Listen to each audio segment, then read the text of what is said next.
Hello, Archie Dunlop here with Talking Astrology with Archie on Thursday, April the 18th, 2024. A couple of days back there was a big fire in Denmark in the Borsen building, which I believe is a stock exchange, is that right? And this building is of great historic significance. I think it was built in the 17th century, or certainly completed in the 17th century. I think it's considered to be a late Renaissance building. And yeah, it's been half destroyed by a fire. And one would take the view that this was a big event if you're Danish. I mean, I don't know how big an event it is. I'm not Danish. I don't know anything about Denmark. I don't know anything about Danish culture. I've never been to Denmark. But still, I think it's something worth looking at. And I want to try to look at the astrology of this event by looking at the horoscope of Denmark, perhaps the horoscope of the King of Denmark, and the horoscope for the moment that he became King of Denmark. So, you could ask why would you want to look at the King of Denmark? Particularly as it's a very constitutional monarchy. But I would say that at a symbolic level, the king, he's the head of state. I think he's the head of state. And he's the head of state. He symbolizes the country. And so perhaps looking at his chart, looking at the chart in which he became king, might be worth looking at. Also to consider the prenatal lunations, new moon, full moon, perhaps a prenatal ingress of the sun into a cardinal sign, in other words, the spring equinox. You might also want to look at some prenatal aspects, maybe the Mars conjunct Uranus, which happened a bit before that. So there are a few things I want to look at to try to understand this fire and see if we would have any chance of being able to pinpoint why it would happen, when it would happen. I mean, it's all looking at things from a perspective of 2020 hindsight, but I think we want to see if we can get any idea of astrology being in action with this fire. Before I do that, though, I want to look at the astrology and the I Ching for today, which is Thursday, April the 18th, 2024. So there, top right, that's the Borsen building. That's a fire, and this is the chart for noon today, and you will see that at noon today, set for New York, the moon is in very early Virgo, 0 degrees 54 Virgo. In fact, the moon goes into Virgo today at 3:10 in the afternoon in London. That means that if you're in Australia or New Zealand, the moon doesn't really go into Virgo until tomorrow. If you are in New York, on the other hand, the moon goes into Virgo at 10:10 in the morning. And if you're in California, it's at 7:10 in the morning. So from an American perspective, the moon is very much in Virgo today, except perhaps in the morning. Though if you're in Europe, it's more of a afternoon, evening thing, and even later if you're in Asia or the Middle East. So the moon moving into Virgo is the main aspect. Just before moving into Virgo, the moon at 29 Leo makes a trine aspect to the sun. In fact, the moon will be on the fixed star Regulus, starting to make that trine to the sun. And that trine to the sun is pretty fortunate. It's just good for the sun and the moon to be in trine. It indicates that there's a strong life force. The male and female are balanced, and yeah, overall, that trine strikes me as being pretty fortunate. And really, moon moving into Virgo, and just before it, the moon trine the sun. In a way, that's the main thing going on today. There is not there's not a lot else happening. And maybe that's going to be reflected in my forecast of the 12 signs, and maybe I'm going to be shorter than usual. But I suppose we do need to look at the heliocentric situation. So let's just look at this chart and just put the sun in the middle of it. So that's a heliocentric chart for today. I'm not claiming that anything is amazing is going to be happening. There's the Earth, 29 Libra. Remember, the Earth the Earth in the heliocentric chart is always exactly opposition the Sun in the geocentric chart. So from a geocentric chart point of view, the Sun is at the last degree of Aries, about to move into Taurus. The Earth from a heliocentric point of view is in the last degree of Libra, about to move into Scorpio. And the Sun is making a quincunx to Venus, 150 degrees from Venus. We need to look at these little aspects, 150 degrees in a heliocentric chart. Earth, quincunx Venus, that can be about certain aesthetic concern. How good are things going to look with Earth with Earth quincunx Venus? There's a sense in which things might not look nice. People are going to be trying hard to make things look nice, but efforts to make things look nice may not work out, and efforts to create beauty may perhaps backfire, or maybe they'll just cost too much money, or it'll just be money that is wasted. I mean, that's one possibility with Earth semisextile, with Earth quincunx Venus. May have a connection with relationships, not so much on a personal level, but it's just what's going on in the world and how people are trying to connect with each other. You know, when people try to connect with each other, Venus being the planet of connections, there's just going to be a sense that things don't quite fit. You know, people try hard to relate to each other, but it doesn't quite work. And that is indicated by the heliocentric chart. Looking at Mars, you know, I made a big deal about Mars making a square to Uranus. And I know that there has been a view that the fire in Copenhagen was connected with Mars making the square to Uranus, because that fire happened when that Mars square Uranus was very close. Of course, that Mars square Uranus affects everyone. There's nothing personal about it. There was nothing astrologically to show that heliocentric Mars square Uranus definitely affected Copenhagen, because heliocentric charts, there's no ascendant, there's no moon. Well, there is a moon, but it's so close to the Earth, but it's in the same place. And with that Mars is now moving away from the square to Uranus, but it is starting to make a square to Jupiter. So you could say that from a heliocentric perspective, we now have Mars square the Jupiter-Uranus midpoint. Now we know about Jupiter-Uranus. Jupiter-Uranus is the geocentric aspect is this weekend. The heliocentric conjunction between Jupiter and Uranus has already passed. But with Mars squaring the Jupiter-Uranus midpoint, it is about freedom. Many of us are going to want freedom, and we're going to feel that we need to really make a big deal about it. And it's not just about individuals. It's about people. It's about countries, populations, and things could be better, and we might want to rebel. I think so. A lot of us are going to be feeling quite rebellious today, and probably tomorrow as well.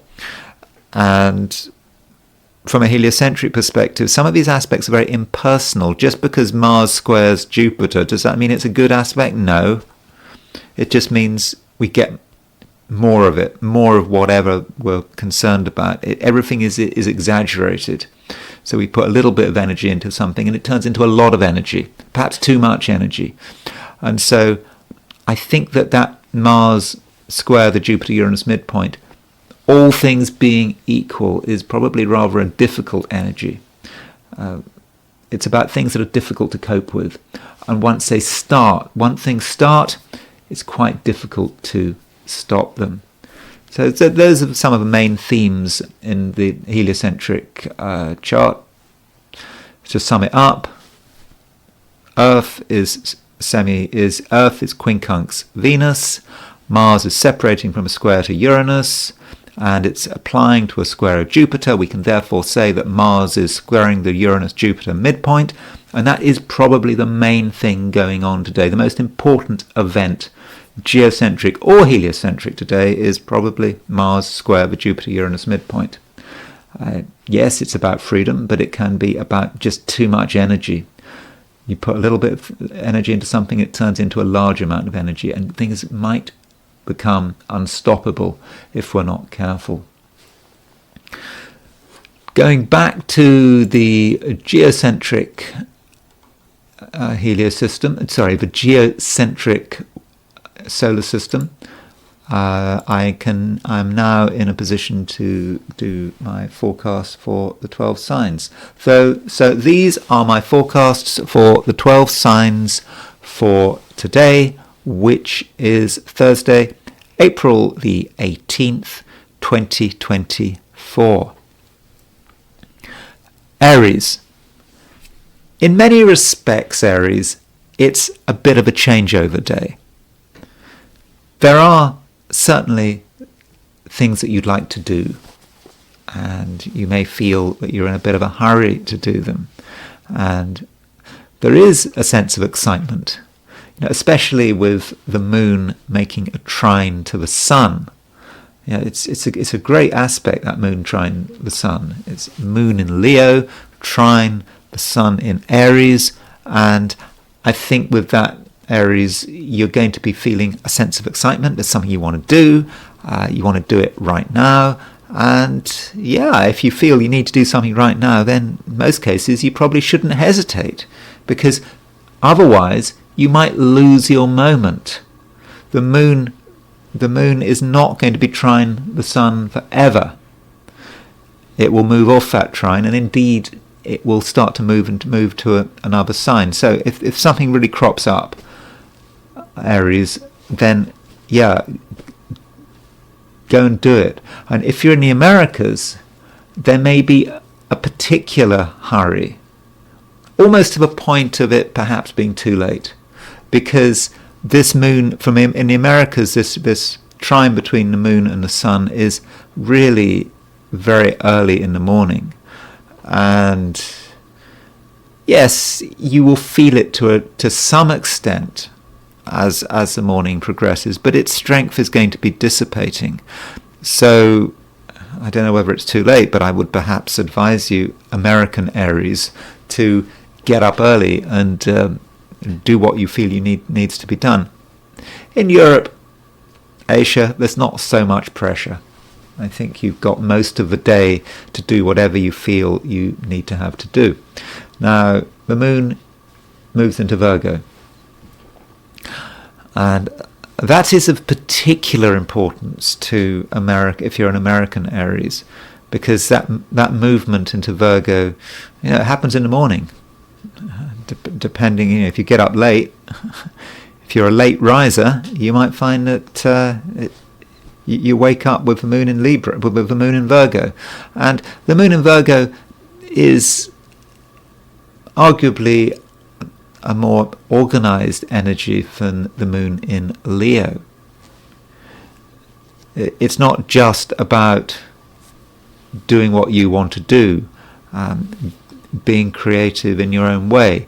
You have to take a more considered approach with moon in Virgo. You have to perhaps consider annoying details, and at the same time you may find, Aries, that people are just not quite as accommodating as they used to be. As an Aries, you're often pretty sociable, and you like to connect with your community, try to get other people excited about things. But today, if you try to connect with the wider world, I think particularly particularly late in the day, you're just going to feel a certain sense of sluggishness. You're going to find that people are going to be raising objections, and they're not going to be as fast as you'd like them to be. And this might bring you to the conclusion that really it's a situation where you have to sort things out yourself, and it may be harder work than you'd like it to be. And I'm sorry to end on that downbeat note, but what I'm trying to do is I'm trying to suggest that there's a sense of responsibility there. So Aries, particularly American Aries, if you want something to be done, don't rely too much on other people. It may be down to you to put in all the work, but you'll do a good job. Don't worry. Taurus. There is a lunar sign change today, and this lunar sign change is of particular relevance to American Taurians, because the moon changes sign. If you're on the east coast at 10:10 in the morning. If you're on the west coast, that's 7:10 in the morning. And so the moon is moving from Leo to Virgo. If you're in Europe, this sign changes in the afternoon.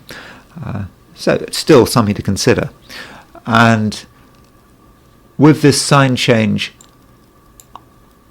I think that you're going to feel that you are better able to engage with the world around you. I think that over the last few days you have been a bit stuck in your own ways. You wanted things done your way, and you haven't really been in the mood for leaving your space, considering alternative approaches, and you might have been quite cautious. I mean, I think it was good to be cautious, but you don't want to be too cautious.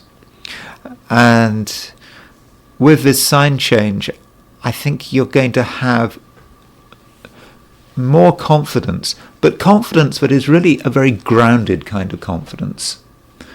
Just a knowledge that you know what you're doing, that you've covered the main details, and that you can move forward just confident that you really know what you're doing. And so, Taurus, I do think that this sign change from Leo to Virgo is actually quite a good thing. And I think you'll be helped by the fact that you will be quite good at making connections. You don't have to feel that you have to do everything on your own. I think that people will be there who can help you get to where you want to go, and you just have to take advantage of them. So when I say take advantage of them, I don't mean take advantage of them in a sort of power sense, you benefit, they lose. I mean people are available for you, and you just have to connect with them, and they'll be ready to listen and perhaps help. So don't feel, Taurus, that you have to do everything on your own today. Now, if you are in Asia, Australia, New Zealand, you may be thinking, well, hold on, what about me? Well, yes, the moon is going to be in Leo all day, but the moon does eventually move into Virgo, whether it's late this evening or tomorrow.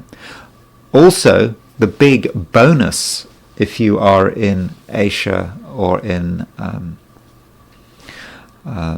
Australia, New Zealand, is that you benefit fully from the moon trine the sun. And that is a great aspect, moon trine sun. But it's not an aspect that you have to show off about. You just, in your quiet way, you can feel confident and just feel a certainty that you're on the right track without having to actually do anything. Gemini,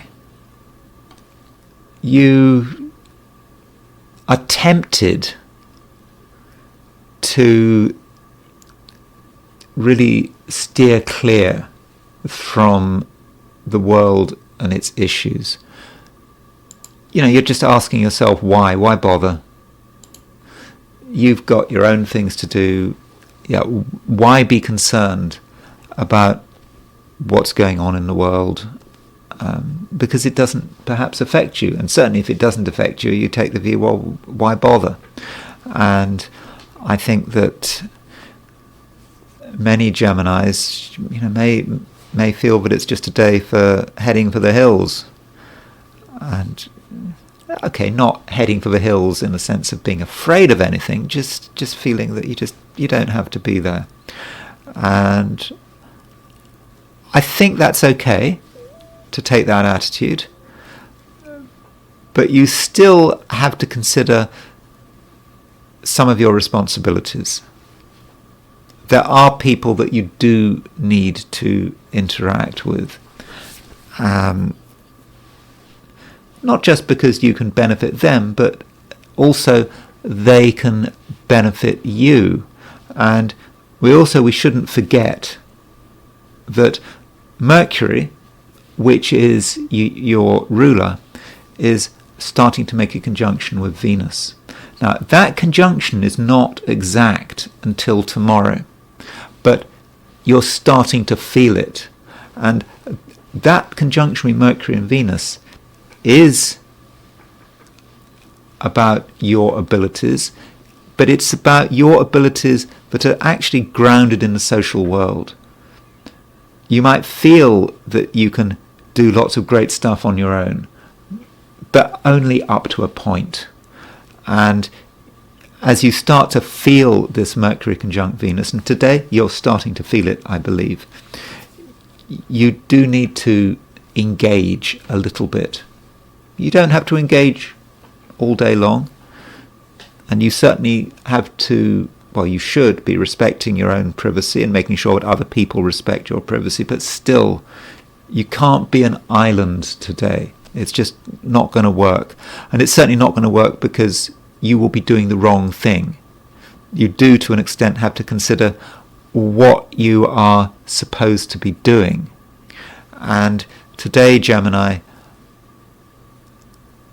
some of your abilities, some of your real abilities, not just your trivial interests. You know, Geminis are full of lots of little interests.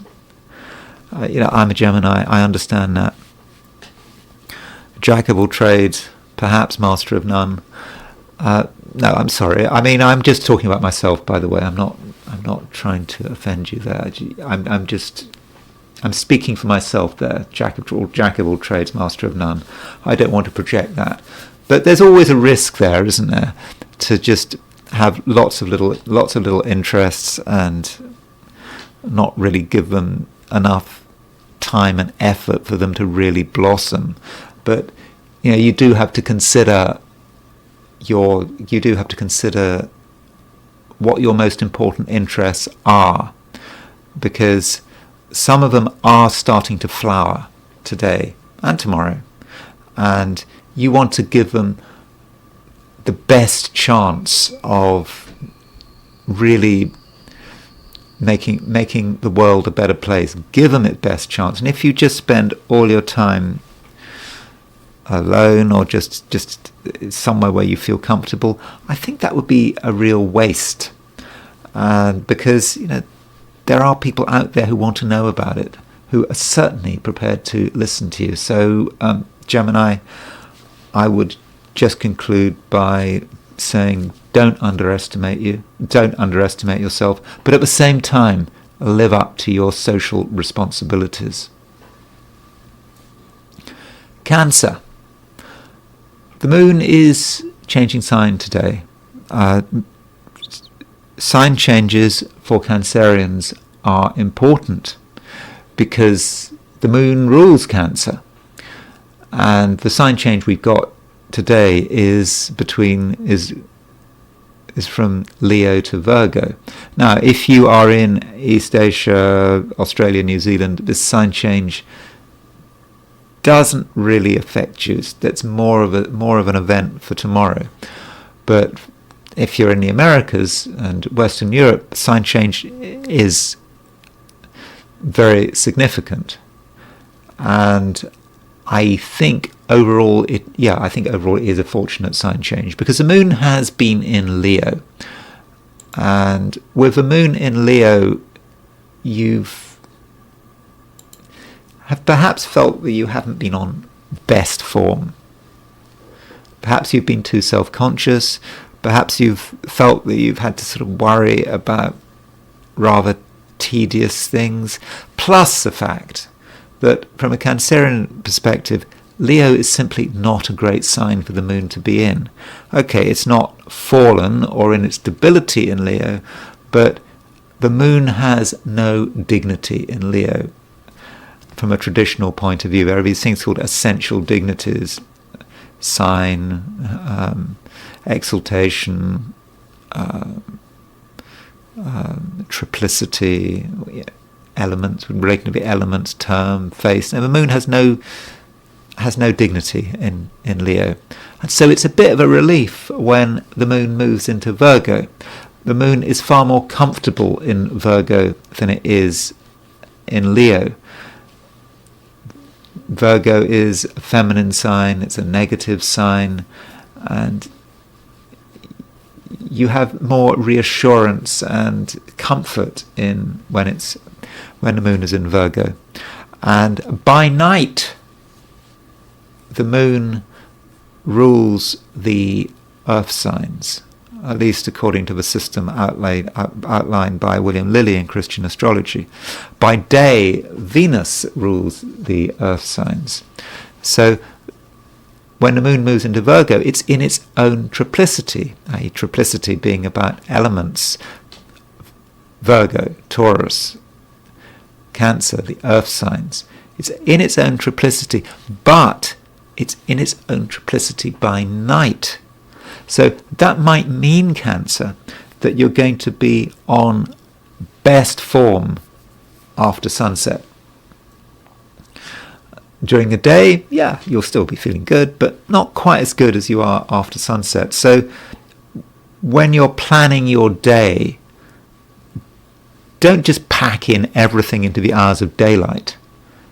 Do consider the nighttime as where things can happen. By nighttime, I mean, I'm just talking the moment the sun sets, up until the moment the sun rises.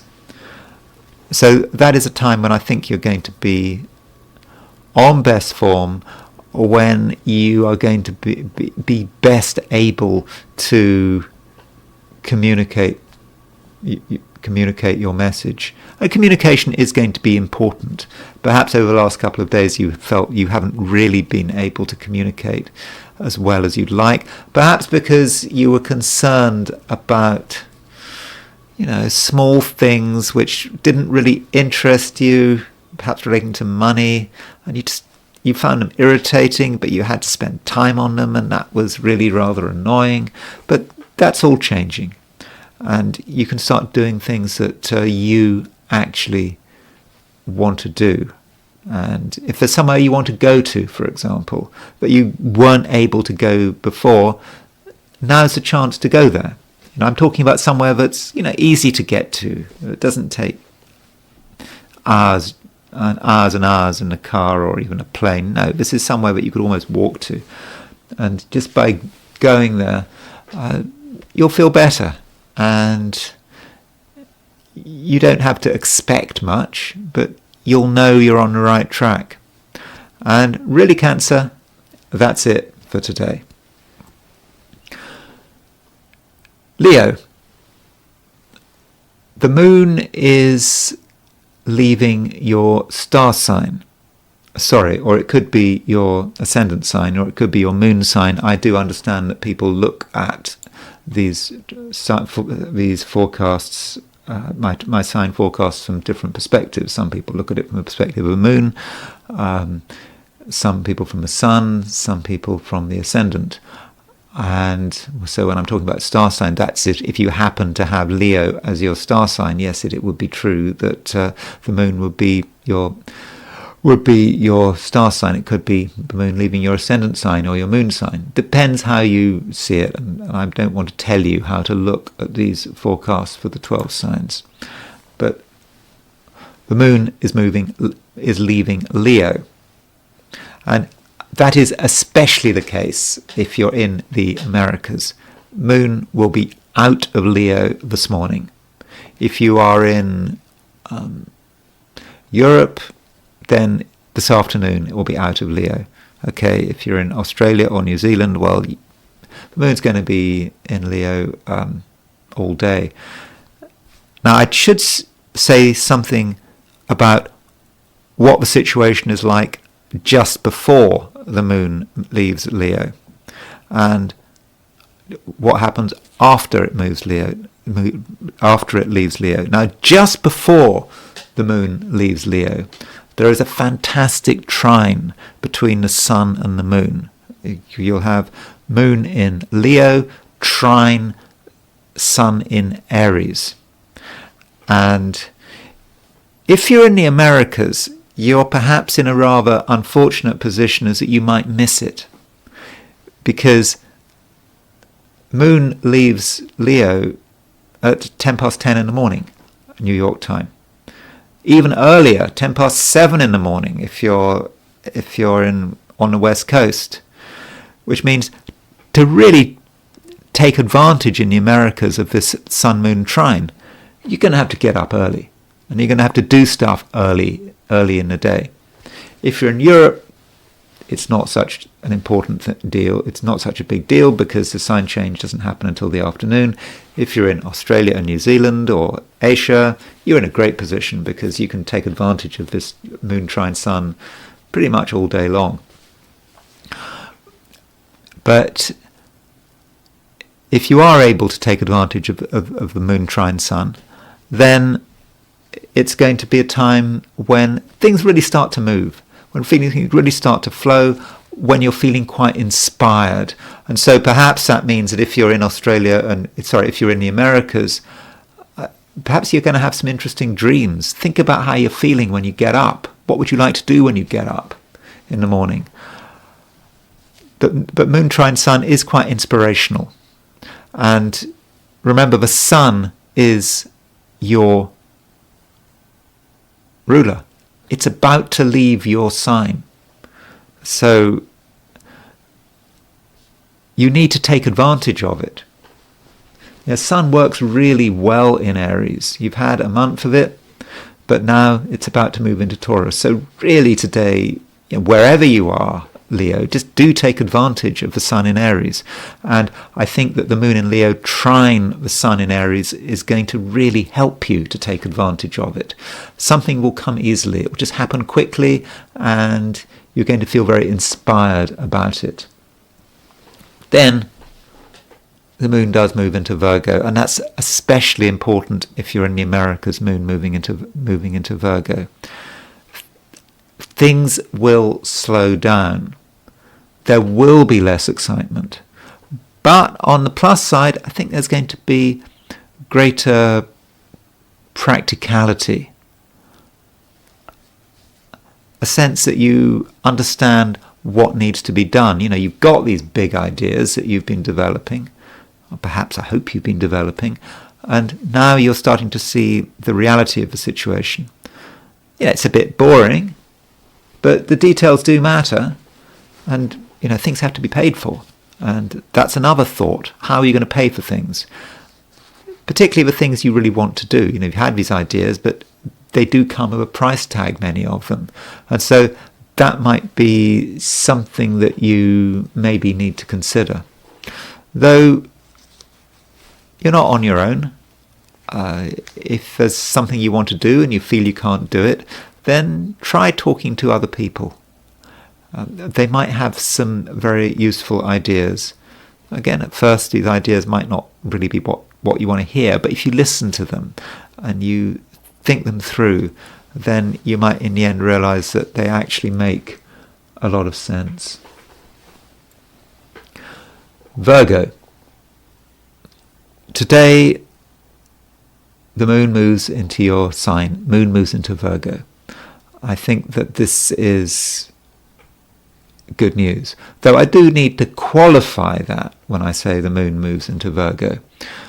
If you're in the Americas, then this morning, the moon certainly moves into Virgo. Moves into Virgo 10 past 10 in the morning, New York, Eastern Standard Time.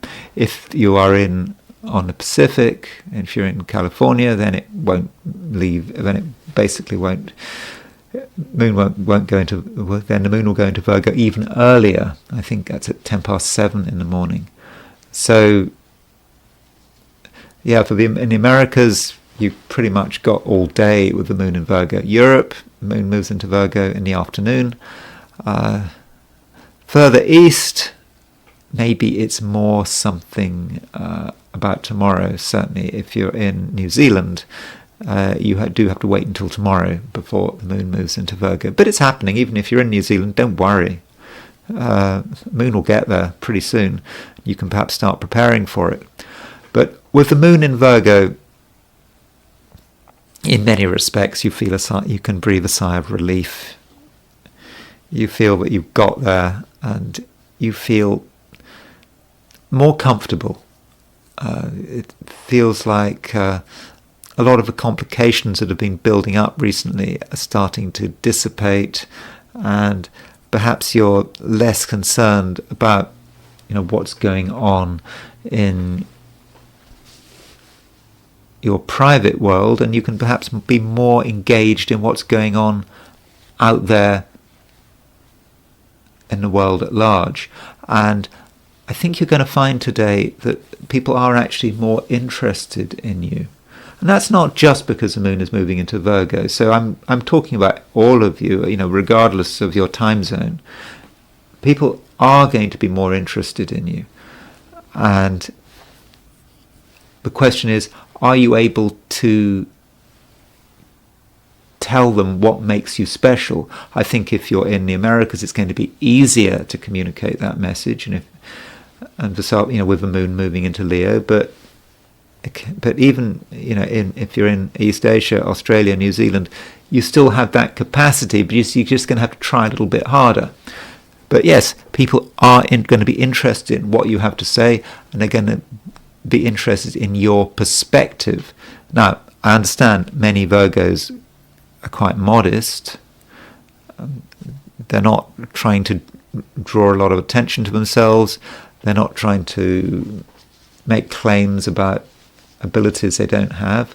But it is possible to be too modest.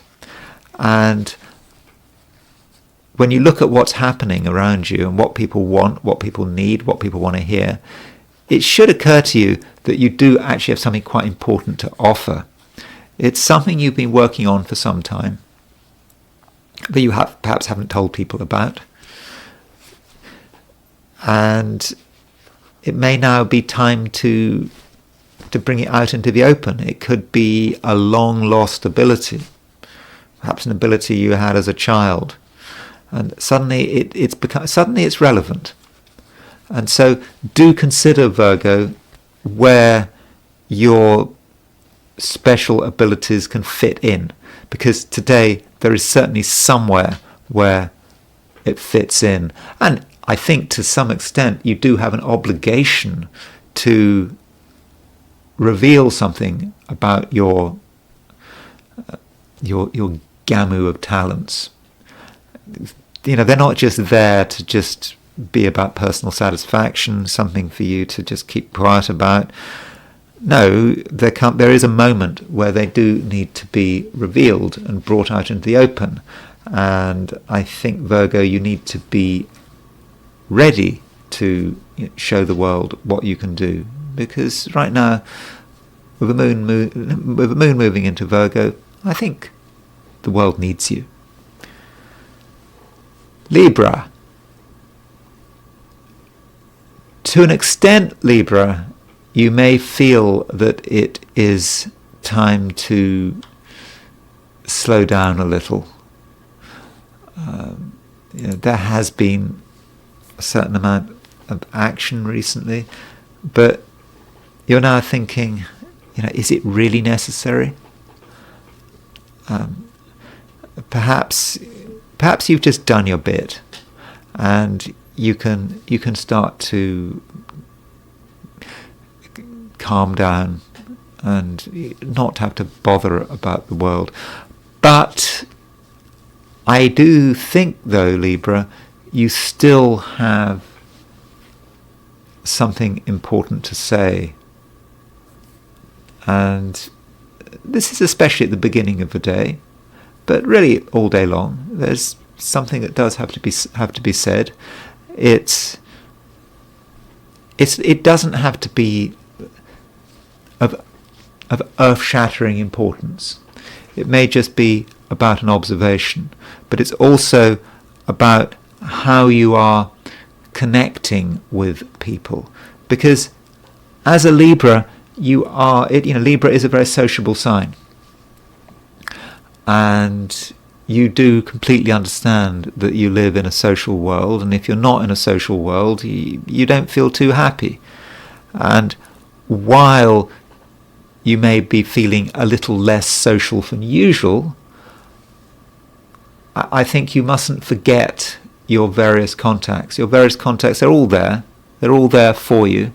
And you can perhaps choose how you want to be in touch with people. It can be on your terms. It doesn't mean to say you have to meet them. It doesn't mean to say you have to call them. You can send them messages. Lots of ways of sending messages nowadays. And so by sending a few messages, you are just acknowledging the fact that you are still alive and you are still a functioning, sociable human being, even if you don't feel particularly sociable. And I should remind you, Libra, that at the moment Venus, your ruler, is conjunct the North Node. I talked about this yesterday, but with Venus conjunct the North Node, there are people that you are, I won't say obliged to deal with, but there are people that you should be dealing with, because you do have a capacity to make things better for them, and you are a social human being, and you have a contribution to make in terms of how people are organizing their lives, how people are relating to themselves. It may be there are people who are feeling a little bit lonely and they need someone like you to cheer them up. And so you do, Libra, have to be aware of that obligation. So yes, even if you don't feel like interacting, I think you should interact, both for your own good and perhaps for other people's good as well. So do get this balance right. I understand that your own space is important, and it's actually becoming more important as the day progresses. So that does matter, and I understand, you just need some space to sort things out, to clear your mind. That's fine, but don't exaggerate. There is a world out there, Libra, that and you do have to make your presence felt. Scorpio. I think, Scorpio, it's quite important that you don't have too many expectations today. You expect things to, be happening in a particular way, and you may be quite demanding. But, Scorpio, there might come a point where you feel somewhat disappointed. You expected certain groups of people, maybe certain individuals, to behave in a particular way, to maybe respond with a certain amount of enthusiasm to your ideas, even to your mere presence. But it just feels that something is blocked. And you might also feel today, Scorpio, that there isn't much of a sense of community. You'd almost like there to be a sense of community, but there isn't. And maybe, Scorpio, what's happening is that you're actually seeing the world for what it really is. People talk a lot about community and how good community is and how you've got to look after the community. And really, it's often the case that the people who talk the most about community are the ones who least understand the concept of community. It's just an idea, it's some throwaway comment, the community. And when you actually look at it, you look at the community around you, you may actually realize that there isn't any community whatsoever. Perhaps it's that Scorpio sensitivity. Scorpio is perhaps seeing people for what they really are like. And I think, Scorpio, you don't really like what you see. But it's not a reflection on you. It's an observation, and it's a reflection of your sensitivity, sensing what is happening. And maybe it's getting worse because we're in a world where people are getting more worried. Perhaps they're worried about the economy, they're worried about society, they're worried about fragmentation. So people are being more selfish and putting their own interests and their family's interests first, and of course that is attacking the fabric of community. And I think today, Scorpio, if you look around you, you really start to see the way in which that fabric of the community is under attack, or it's not even under attack, it's just maybe just disintegrating in a slow way. Now, I don't know why I said that. I think I had to say that because I think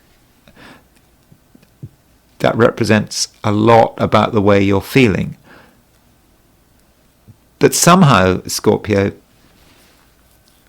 I think you do regard connections as being important, regardless of your time zone. It doesn't matter. Whether you're in Australia or whether you're in Sydney or Los Angeles, it doesn't matter. It's still important to you.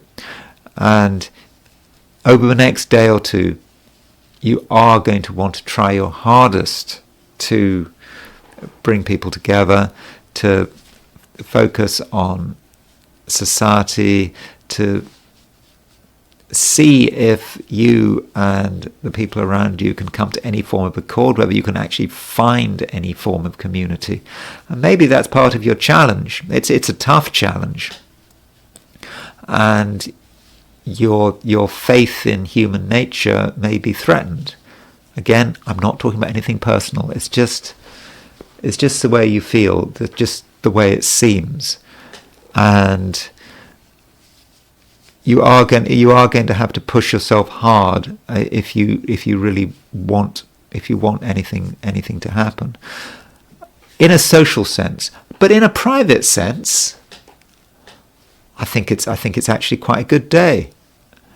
If you discount other people from the equation, then you're going to find that whatever you're doing, it should work pretty well. And if you are in Eurasia, including Australia and New Zealand, I think it's going to be especially good. I think that this is going to be a real chance to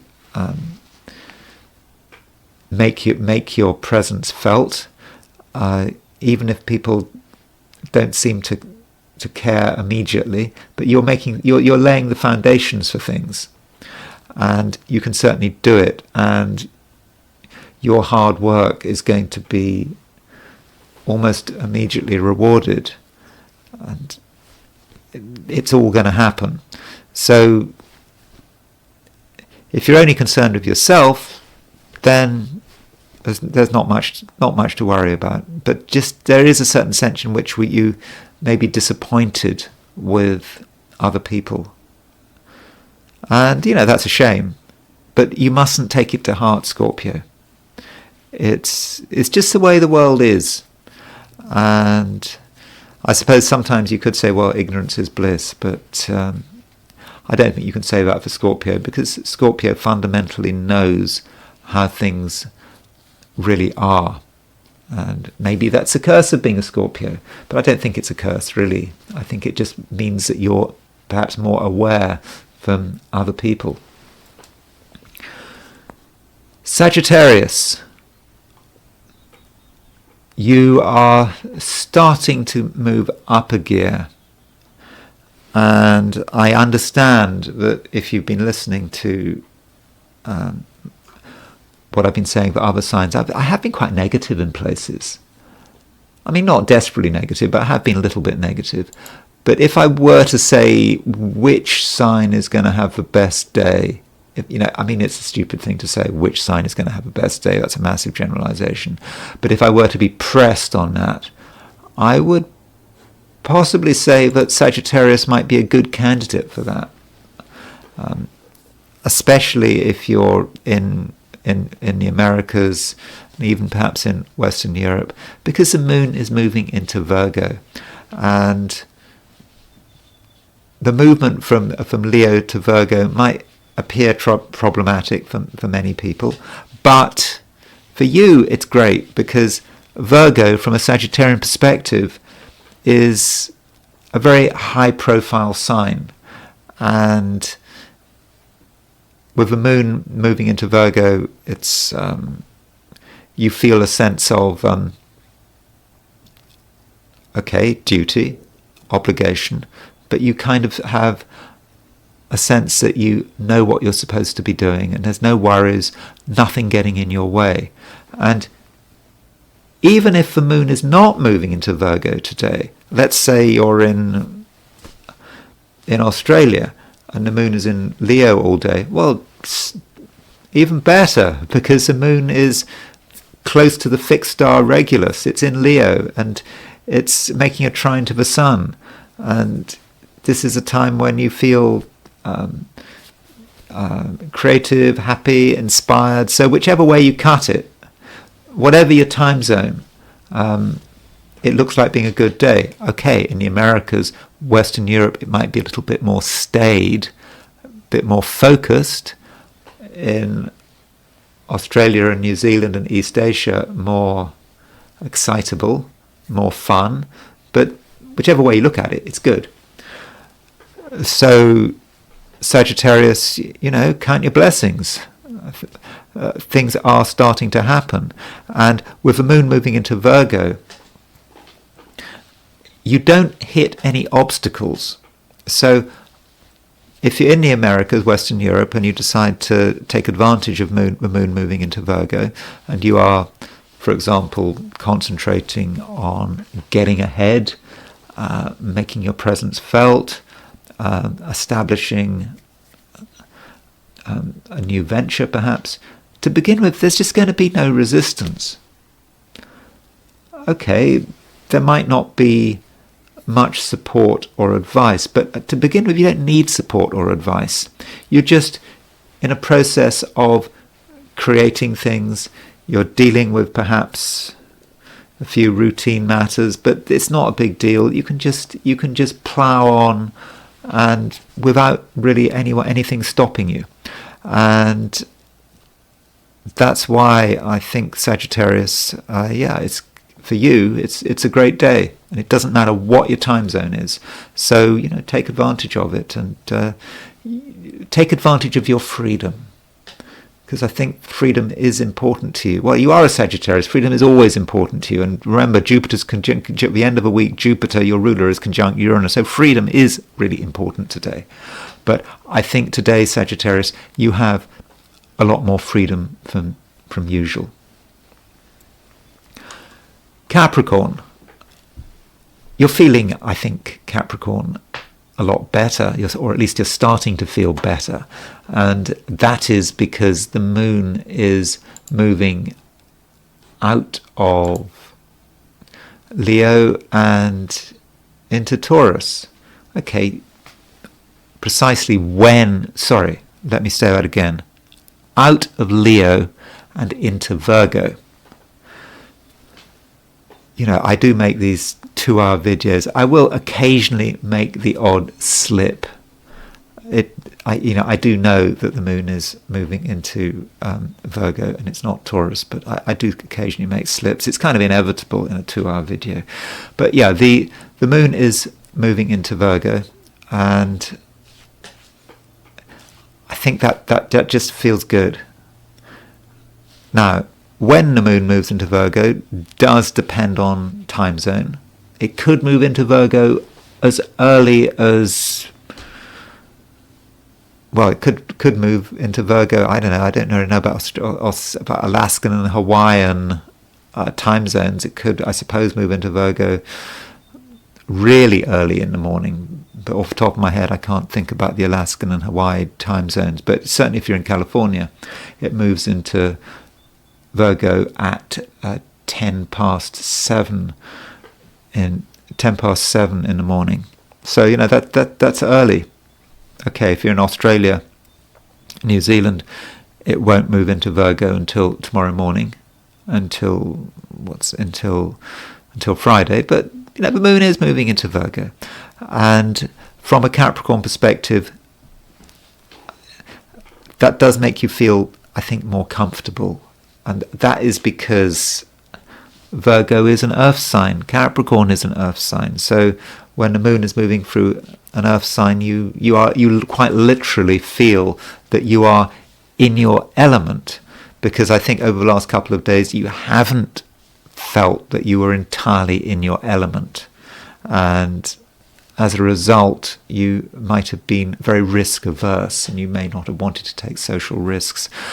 But I think with moon in Virgo, you can be more yourself, and I don't think you have to be so worried, and you don't have to be afraid to be creative. You know, creativity can require a little bit of bravery, because you don't know how the world is going to respond. What if they don't like what you're doing? But really it shouldn't matter. And whatever you're doing with the moon in Virgo, you're going to do it well. You're going to do a good job. You're going to get everything right. Everything's going to be in the right place. So Capricorn, it's really important that you don't doubt yourself. And Capricorn, if it does so happen that you run into resistance, someone doesn't like what you're doing, someone raises objections, don't worry about it, because you're in a powerful position. Once you start to bring to bear the full force of who you are, then everyone's going to get out of your way. No one's going to seriously resist you. Well, okay, there's always a possibility of being seriously resisted, but in your day-to-day life, I don't think anyone is going to put up serious resistance to you and what you want to do, regardless of your time zone. And so, Capricorn, I think overall you're in a strong position, and most importantly, I think you feel increasingly confident. And that means Capricorn, that there's no need to doubt yourself. There's no need to feel that anything is holding you back. Aquarius. Relationships recently have perhaps taken up a little bit of your time, maybe more time than you had expected or even wanted. But things are changing. The moon is moving out of Leo. Remember, Leo is your opposite sign, and Leo is a sign that's very much connected with relationships, with the other. It's moving out of Leo, it's moving into Virgo. And so the emphasis changes. You're not so concerned with people just on a basic one-to-one level. You're maybe more concerned with what the implications of it all are, and you maybe have an increasing sense of what someone is really like. And once you know what someone is really like, you can make decisions.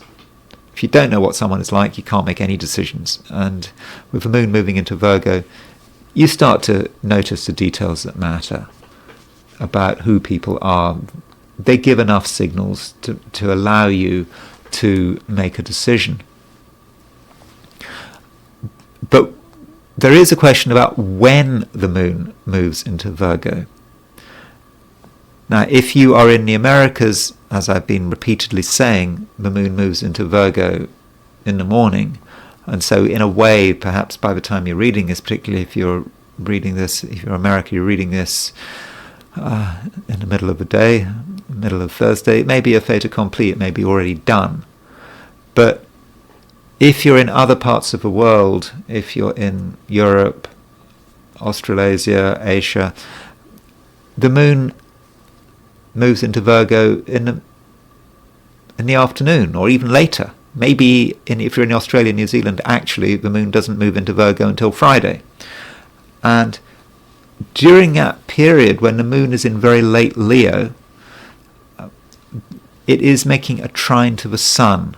So Aquarius, don't give up on other people. Don't think they haven't got something to offer, because with that moon trine the sun, I think they definitely have got something to offer. And even if you're in the Americas, when the moon moves into Virgo, as it will move into Virgo, the trine is still in existence. It's just a rather difficult trine because the moon is in Virgo, trining the sun in Aries. It's called a dissociate trine, but it's still there. It's still kind of operational.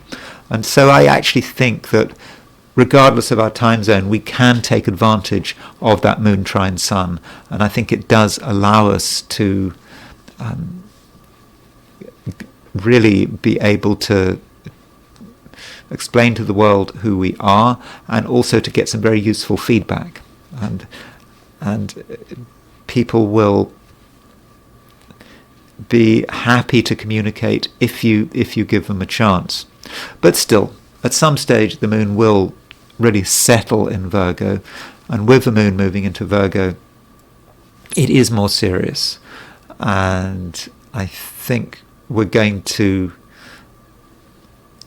realize that some depth of thought and even depth of feeling is important. We start to understand that the details do matter, and it's not just the surface details, it's the details deep down, it's the emotional details. And so as the day progresses, except unless perhaps you're in Australia and New Zealand, East Asia, as the day progresses, start to focus more on the details of people's feelings, because people show who they are through the way they express their emotions, their body language. Just focus on all those details, Aquarius. I know you perhaps don't want to do that because you're an air sign, but I think it would be a good idea if you were to give those emotional details some attention, because you might pick up some important information. Pisces. The moon is starting to move into Virgo, and Virgo is your opposite sign. And so this might be a time, Pisces, where you do have to give greater consideration to other people. That doesn't mean to say that you have to do things their way. You just have to be aware of people's presence. They do have a presence, like it or not. And because of their presence, they can have an influence on you. And they can slow things down. They can cause problems. They can also be of great benefit to you. So awareness of that is important. This awareness is going to be especially the case if you're in the Americas, because in the morning the moon moves into Virgo. Europe, it doesn't happen until the afternoon. Further east, well, it doesn't really happen until tomorrow. So there is a certain issue of time zone there. But whether the sign change happens this morning, this evening, or even tomorrow, we have to start getting ready for it. And just accepting the constraints on our behavior. And constraints is just about understanding people's influence. It does matter, and it is something we do need to consider.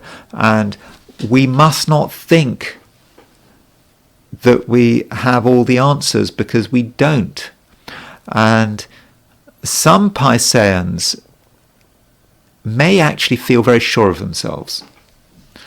They just may feel that they just understand the way things are supposed to be. There may even be a legal aspect to it.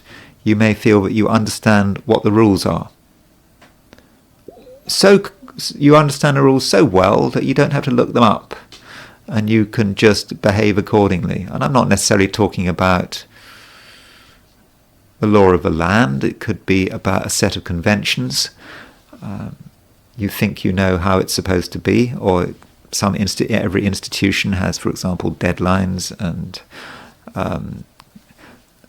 rules about the way people are supposed to behave or submit things, and whatever you see of these rules. You may have, but anyway, Pisces, you may have a clear understanding, you may feel that you have a clear understanding of the way the rules are and the way the rules should be applied, and you just haven't bothered to look it up.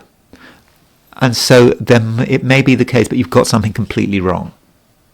So if you are doing anything today based on an assumption about a set of rules, or perhaps we're talking about deadlines or something like that, if you're doing anything based on a set of assumptions, I would check it, because it may well be, Pisces, that you've got it wrong.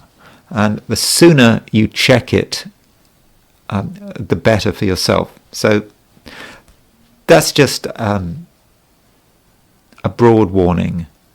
It's no harm. It will take you probably a minute to check it, but for some reason you just haven't been bothered to do, you haven't done it. So do consider that. And I suppose, Pisces, that's probably the main theme. And I think that you are having to be more aware of the constraints on you. And there could be, whether it's legal constraints, social constraints, things outside that have an impact on you. And the key to dealing with this is just plain diligence. Just being careful. And if you're careful, Pisces, then I don't see you having any problems today. And those are my forecasts for the 12 signs. Perhaps a little briefer than usual, but not a lot going on today. Main thing is, moon is going into Virgo. Before that, the moon trining the sun just before moon goes into Virgo. So there's no point in going on for the sake of it, is there? And I now want to consider the day from a different perspective, which is the perspective of the I Ching. So I asked the question, what is Thursday going to be like for those watching the I Ching segment of this video? And the first hexagram I got was hexagram 62, which is preponderance of the small. And with preponderance of the small, there are limits to what we should be trying to do. I mean, that makes sense. we should not be trying to do big things, huge tasks, because we're unlikely to be successful. And we don't want to put too much energy into things. If we were to put too much energy into things, then I think things could backfire in quite a major way. So let's not do that. Let's just focus on what we can do and be happy with small changes. But there are two moving lines here.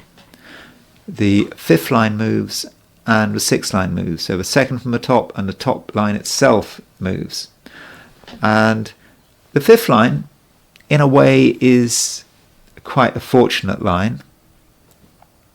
It's about understanding our limitations and behaving appropriately and being satisfied with small things. Our targets are modest. I think we achieve our targets and we don't go too far. And so it all starts off quite well. But then we get into the top line moving, and the top line indicates that there's a real danger. That in spite of our understanding that this situation is not about excessive behavior, it's having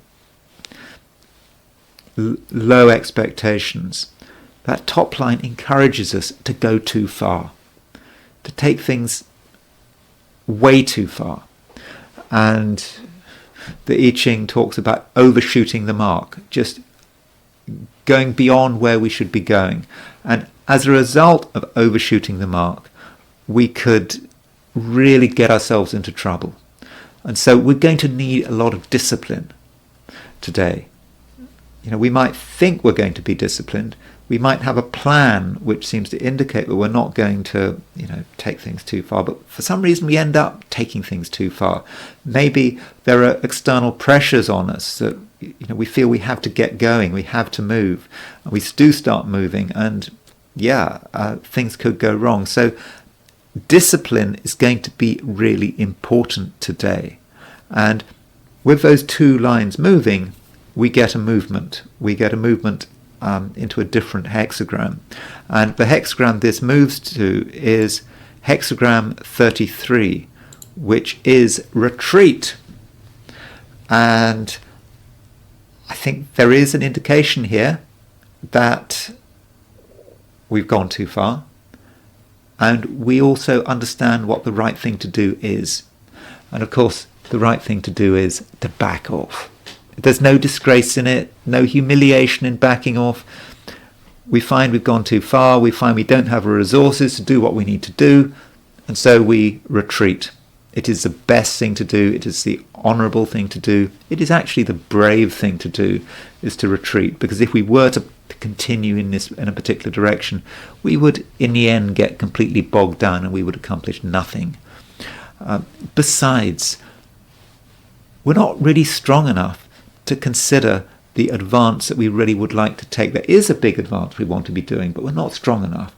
And if we are retreating, that allows us time to gather our strength before we can start to contemplate another initiative, and perhaps next time it will be a more successful initiative. And that is the I Ching. And I now want to move to Denmark, where there has been this fire. And I wasn't really able to find out where this fire started, when this fire started. We had the time of the alarm, and from what I can see, the alarm was given at 7:36 a.m. So the fire would have been going for some time by 7:36 a.m. So we know that it's just in the morning. So relatively early in the morning. So I'm not going to worry too much about what the ascendant is, because we don't really know what the ascendant was when the fire started. If you look at the chart for 7:36 a.m., you can see that this is set for Copenhagen in Denmark, where this Borsen building caught fire, and it's quite possible that, in fact likely, that the fire started when the ascendant was in Taurus. It could be that the fire started when Uranus was exactly on the ascendant. I mean, that is very possible, isn't it? And that's one way of looking at it. Another way of looking at it is, if we take that time, 7:36, this is 7:36, I suppose, when the authorities become aware, hey, we've got a fire, there's moon opposition Pluto. Sorry, I should say, before I go on, I'm looking at a number of Danish charts, and I'm doing my best here to use the right times. If I'm using a chart where you feel I've got the time wrong, and there are some commenters from Denmark who clearly have given me a lot of times about Danish stuff, are clearly very aware of timing, and if I've got a time wrong, I apologize. But I am trying my best to find the right times for these things. So moon opposition Pluto. Moon opposition Pluto was pretty exactly on the midheaven, and that's about awareness, I think. It's not necessarily about the fire itself. Moon opposition Pluto is about that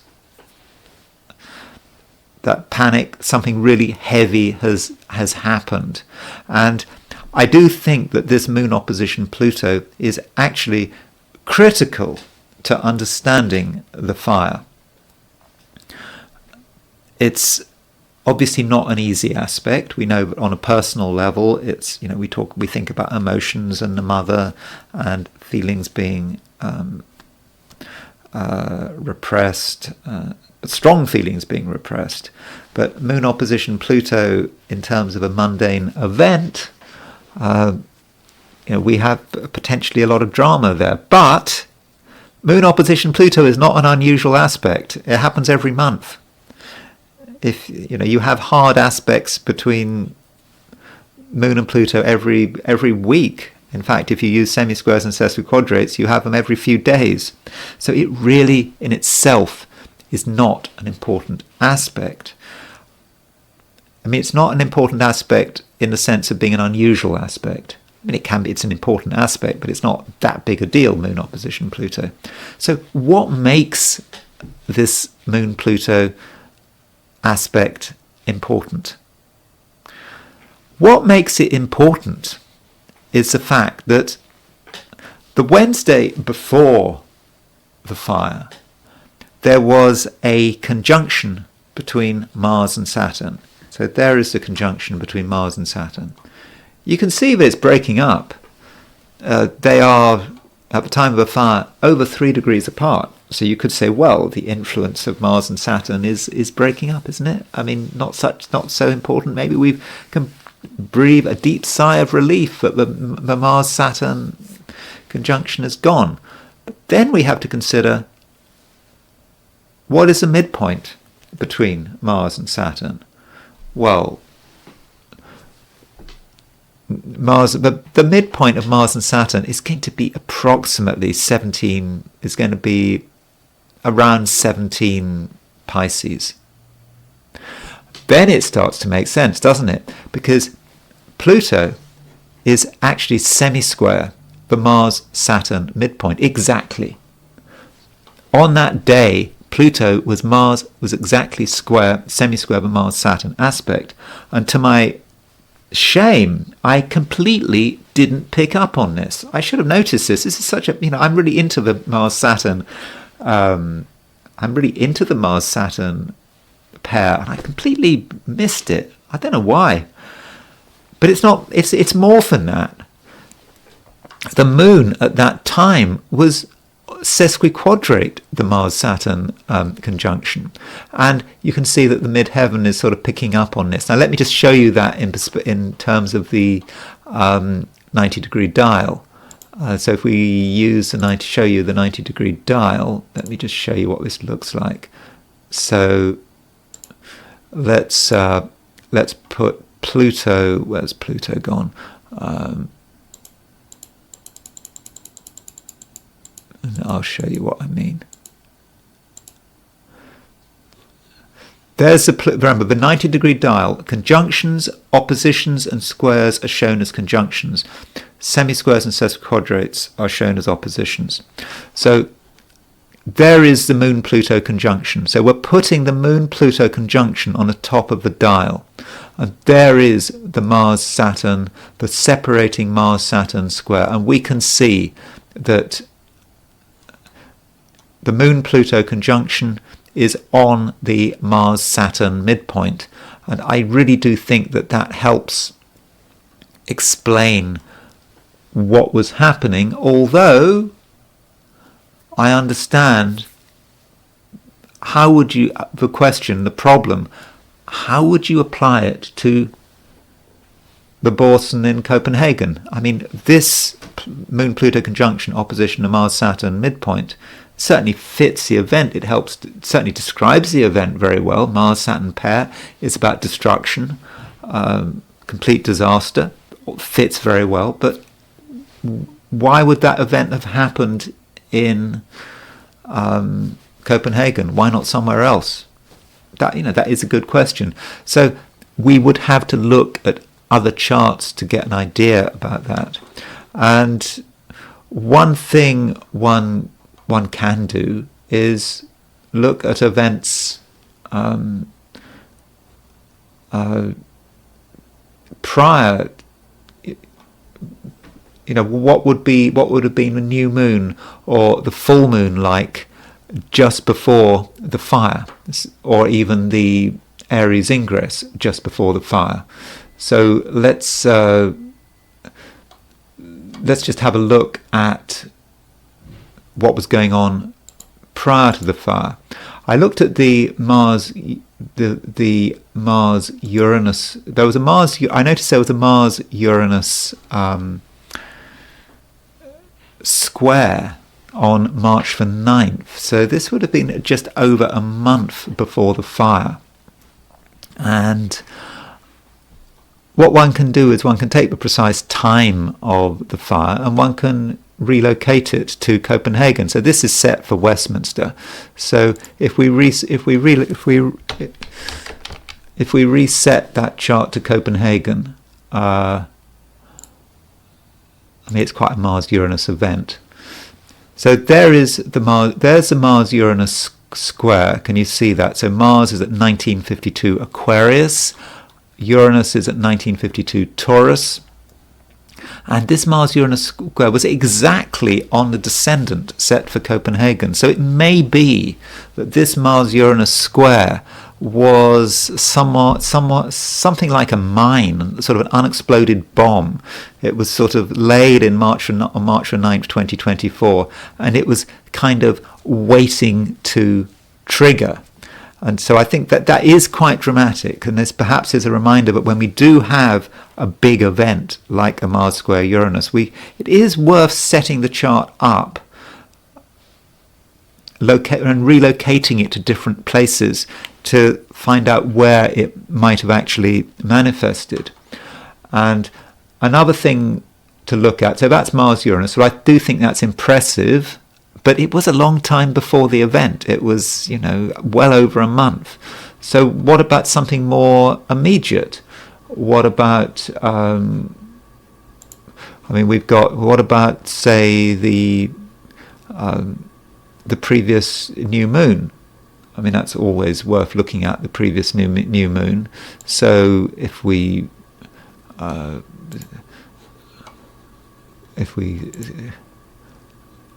look at the new moon just before the event, so there was a new moon on April the 8th, just before the event. So with this new moon at 23, this new moon was at, so the ascendant was at 23, Libra, and the midheaven was at 2 degrees 57 Leo. So Pluto was on the IC at the time of the new moon, set for Copenhagen, and so, and when of course when the moon was moved forward to make the opposition. When the moon made the opposition to Pluto, that was when the fire actually happened. So I think that new moon may have certainly given us some clues, although it still would have been quite difficult to have really worked that out. Why did it happen then? But still, I think that Pluto on the IC is certainly important there. You might want to go back and consider the full moon prior to the event. So always do this. So that is Borsen fire April 16th. So we're now going to go and look at the full moon.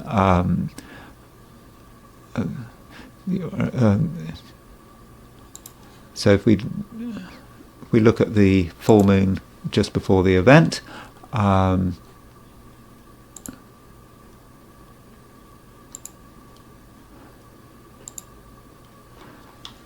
so there's the full moon at 5 Libra. Pluto again was very close to the midheaven, so we kind of get a repeated theme. Pluto was on the MC-IC axis in the new moon and the full moon prior to the event. And Pluto was also on the... Pluto was opposite when the fire alarm was actually made. Pluto was likewise on the MC-IC axis. And so I think what we're seeing here is a repeated theme, and it does seem that Pluto was very connected with the event. So there are other charts to look at. I could look at the Aries ingress chart, but I understand that time is flying. And instead I wanted to consider the horoscope of Denmark.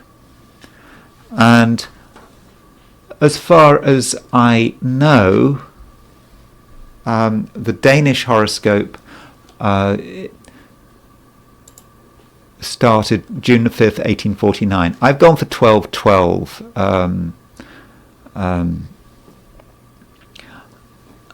The Liz Green wrote something about the Danish chart on astro.com, and she used 1215. But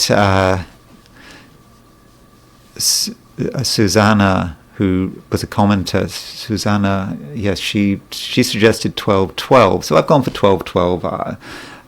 Why not? What's 3 minutes? I don't think that makes it's a particularly big deal. So there is the Danish chart, and I wanted to ask myself, does the Danish chart actually work? And I wanted to consider, before looking at the Danish chart in terms of the fire, let's assuming we've got the right time here, this is 1212, what is the worst event in Danish history? So, well, I'm assuming that the worst event in Danish history was when the country surrendered to Germany, when it was invaded. And here is so, that's pretty bad, isn't it?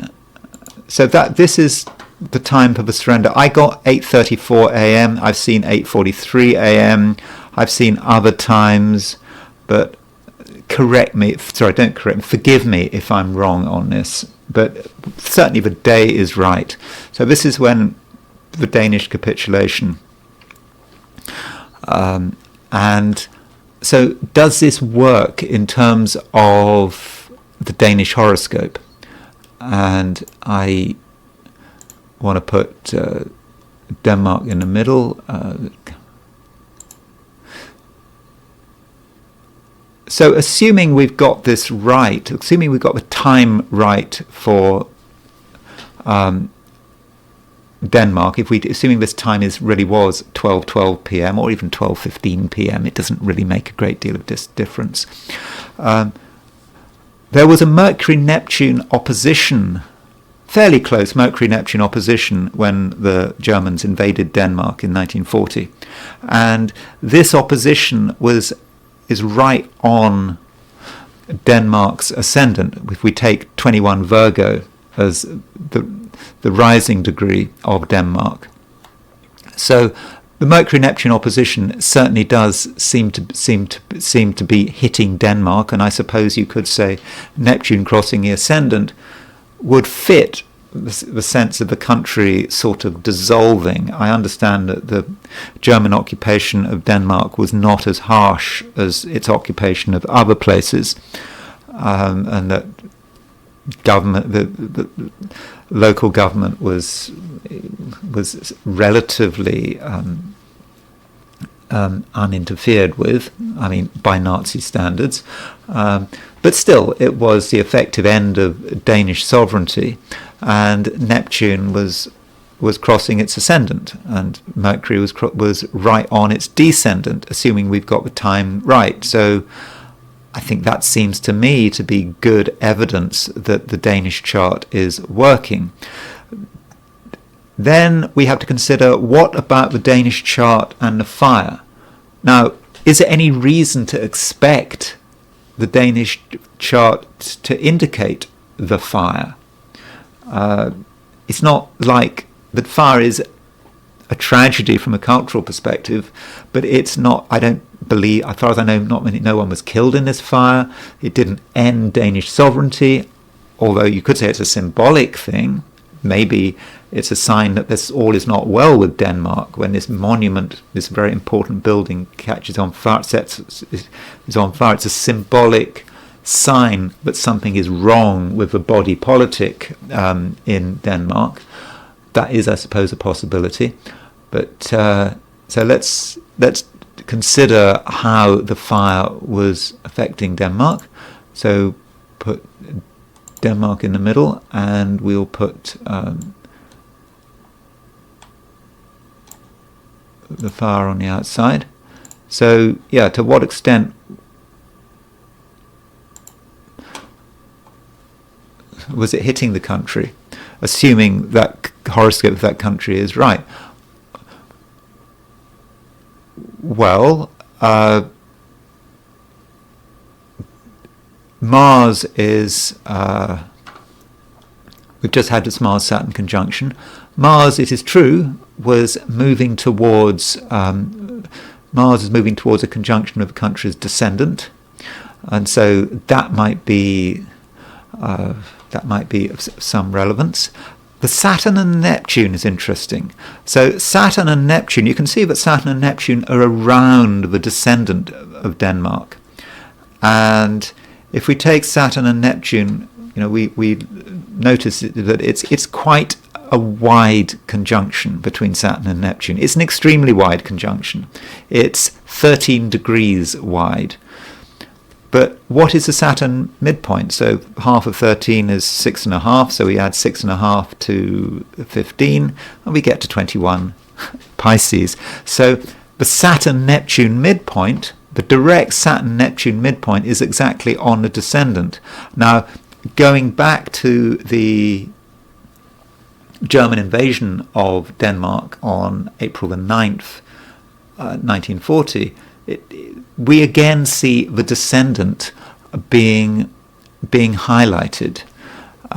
So I think that's something we need to consider. So perhaps when Denmark's ascendant descendant gets aspected, particularly the descendant, then we might expect bad things to happen. And the descendant is important. If you look at the American chart, the USA's chart, assuming 10 past 5 in the afternoon on July the 4th, 1776, that is a very sensitive spot for the United States. And you know, when its enemies attack, when America decides to go on the attack. So I think the Danish chart does seem to be working.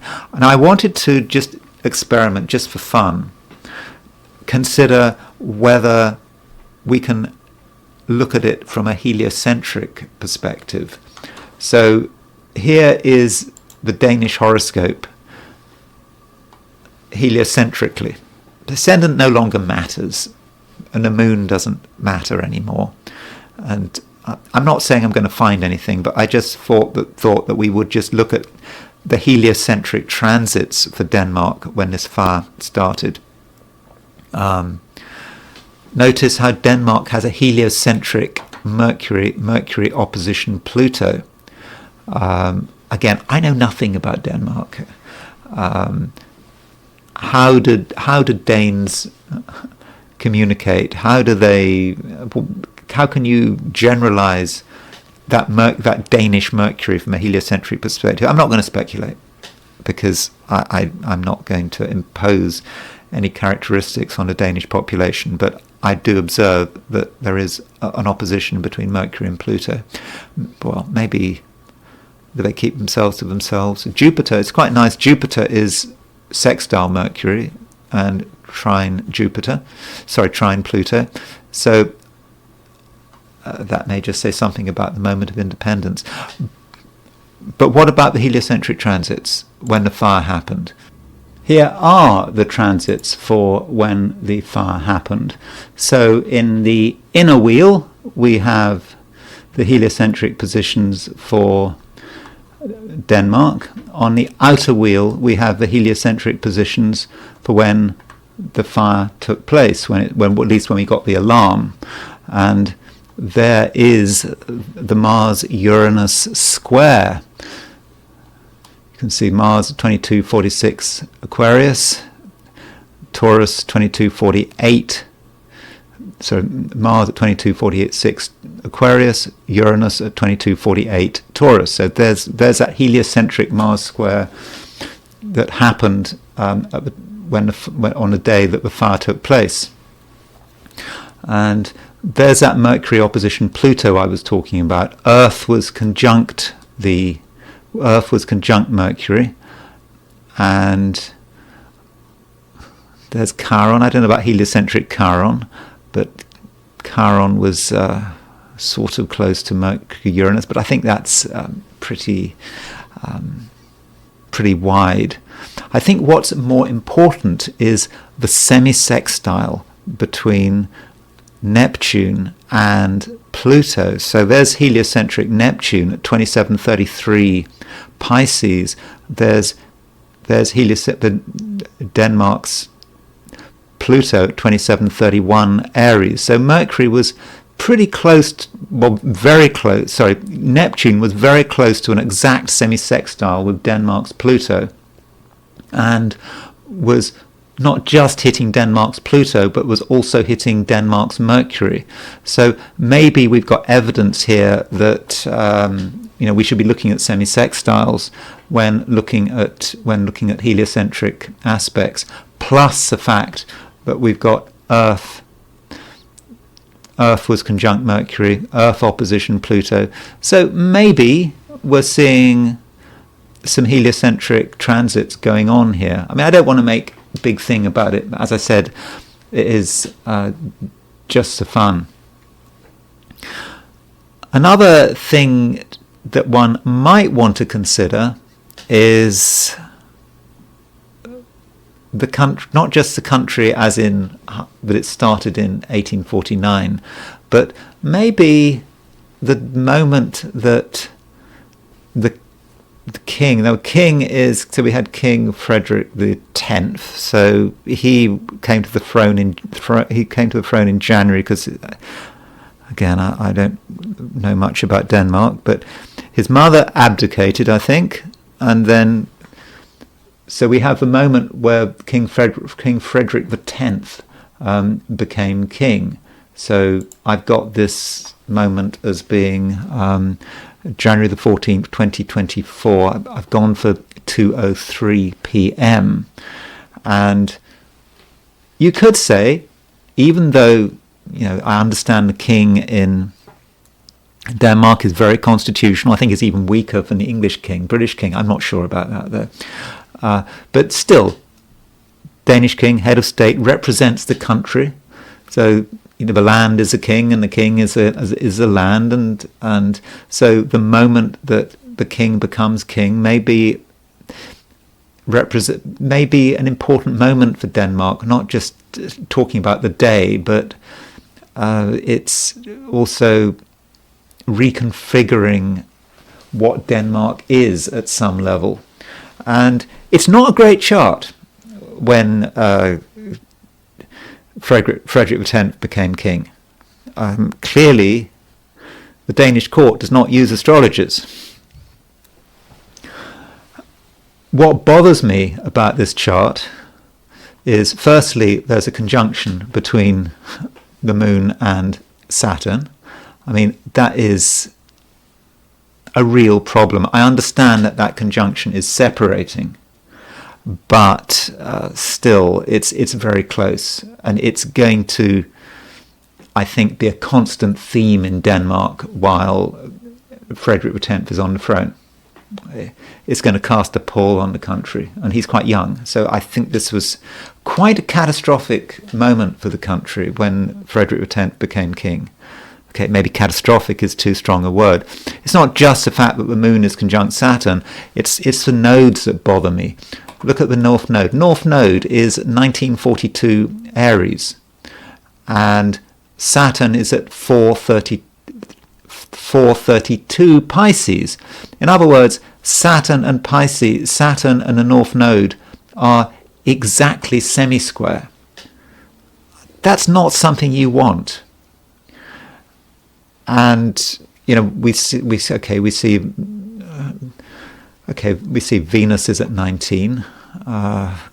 You could say Venus is trine the nodes, but still, I just don't like the idea. I don't like the fact that Saturn is semi-square the North nodes.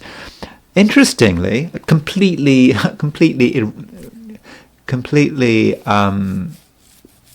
unrelated events, but I just can't help myself, is that when Donald Trump slept with Stormy Daniels, that was a weekend of July the 16th, 2006. This is a chart for when it happened, and Saturn was sesquiquadrate the North Node on when Donald Trump met Stormy Daniels. I don't know why that's relevant, but I suppose that perhaps, I don't know whether it is relevant. It's just perhaps just me being a Gemini pointing to the similarities between Frederick X becoming king and Donald Trump making a huge mistake in terms of who he associated with or who he slept with. I'm not relating the events, but it's just showing that these events are unfortunate. In Trump's case, he was hanging around perhaps with someone who in the end potentially did his presidential ambitions a lot of damage. Although people knew about Stormy Daniels when he got elected in 2016. Who knows? But overall, it was probably an unfortunate association with Stormy Daniels. And likewise with the crowning, they don't have a coronation in Denmark, I believe, but likewise with Frederick X becoming king. So how does this relate to the fire? And so I've got the fire alarm on the outer wheel, and Frederick becoming king in the inner wheel. And at the time of the fire, Mercury was at 1924 Aries. So Mercury, and it was conjunct Chiron. There was a Mercury conjunct Chiron on the North Node. So that key sensitive point in the Frederick becoming king chart was activated by Mercury conjunct Chiron, and therefore Mercury conjunct Chiron was also making a semi-square to Saturn. So that makes sense.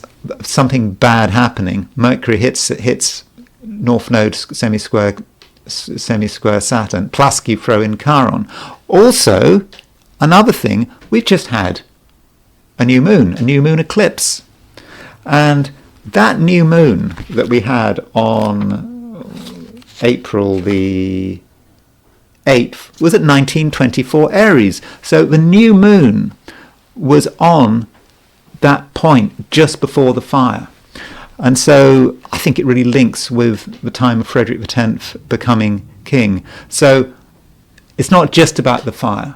I think Frederick X, the fire certainly links with Frederick X becoming king. But I also think that this abdication, which the Danish people might be very excited about getting a new king, was, I think, from a symbolic point, a disaster for the country. And we've already seen the first signs that Frederick X, I'm not saying it's anything to do with Frederick X as a person, but somehow that transition from the old queen to her son doesn't bode well for Denmark, and I don't know what to do about it.